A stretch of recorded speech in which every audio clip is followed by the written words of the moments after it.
And Tom Pace here again at the Caddo Registrar of Voters Office with Ernie Robertson, talking about our election information series. Today it's about the Louisiana federal party primary that's coming up on August 28th, Ernie. That's right. And it tends to get a little confusing, so let me go real slow over who votes for what. First of all, it depends on your party registration. So if you are a registered Republican, you will only vote on the Republican candidates. If you are a registered Democrat, you will only vote on the Democratic Party's candidates.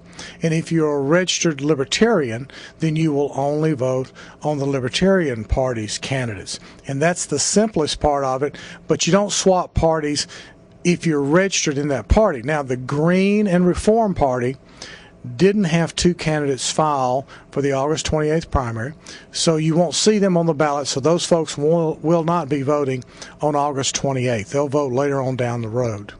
And here's the other thing, Ernie. We're talking about the federal election primary, which means for U.S. Congress and U.S. Senate. Right. We're going to be voting on U.S. Senate and U.S. Congress. And the key element in this is that the people who are unaffiliated voters, nuns and other party voters, are the ones that really are the ones that will get a choice. They'll be the only people that get a choice during the election, and that's what we need to be talking about. Well, let's get straight to it. So we know Democrats only vote for Democrats, Republicans for Republicans, and Libertarians for Libertarians.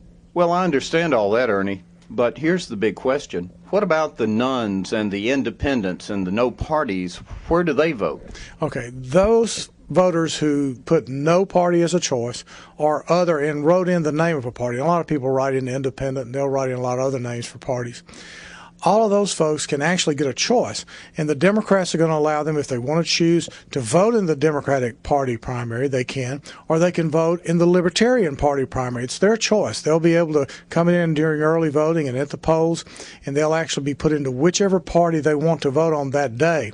The key is that doesn't mean you're joining that party. It just means for that day you can vote on that set of candidates for whatever you want to vote on for U.S. Senate or U.S. Congress. And that's where part of the little question may come in, because the Democrats do have someone running for U.S. Senate and U.S. Congress.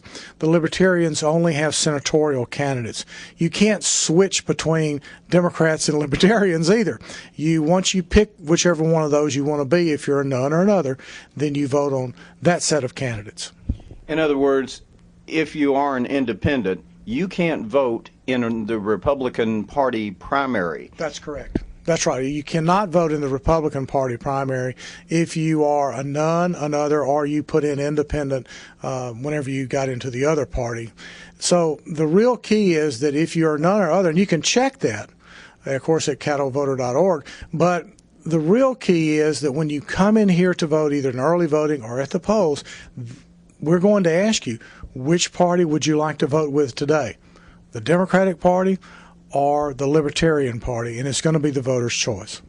And then, again, as he said, or the Republican Party, but that is totally closed. So Republicans, you vote strictly in that primary. Right, and it's key where you're registered. If you're a registered Republican, you vote with a Republican in the Republican primary. If you're a registered Democrat, you're in the Democrats primary. Registered Libertarians in the Libertarian primary, and then the nuns and the others get a choice, either Democratic or Libertarian candidates, whichever one they want to vote on.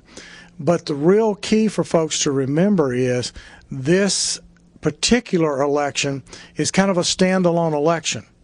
And unless we have runoffs whenever we get to October, Tom, then in the U.S. Senate or U.S. congressional race, unless we have that, then all we'll have on the October 2nd ballot will be open primary elections. It'll kind of get back to normal for folks unless we have runoffs in these federal primaries.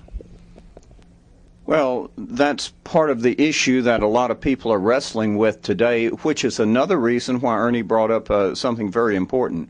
Cattlevoter.org. www.cattlevoter.org, because there's a whole series of informative videos, if you will, Ernie, and also information you have posted there.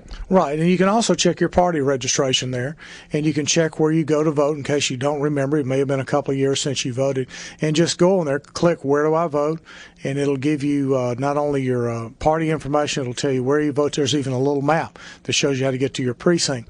So I just want to remind people that if you're coming in here and you check and you look and you didn't realize that you didn't put anything down on that card, well, then state law says we have to enter you as a no party. And a lot of people don't realize that. They thought, well, I voted with this group or I voted with that group, so therefore that's what I am. That's not the way it works.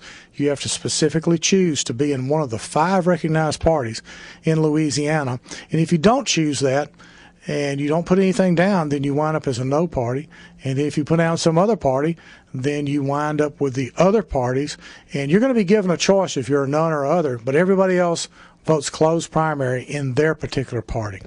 Okay, so now you understand a little bit more of the nuances of this election. And the early voting, I believe, starts on August the 14th, correct? 14th on a Saturday. We start. We're closed on the Sunday. Then we pick up on Monday the 16th and run through the 21st. Here at the Registrar's Office, 525 Marshall, Suite 103 in downtown. I'm telling everybody, probably a 30-minute wait or so. We're going to be running a double line, which is new for us. But the main thing is know what party you're in this time, Tom.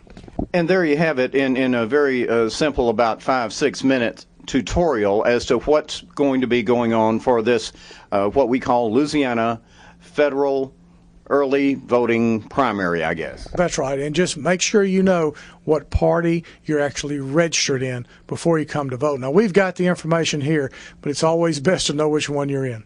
Again, catovoter.org, catovoter.org. It'll save a lot of time. It'll save a lot of headache. And on top of that, it's going to free up Ernie's staff in order for your early voting to be able to be processed even quicker, correct? That's correct.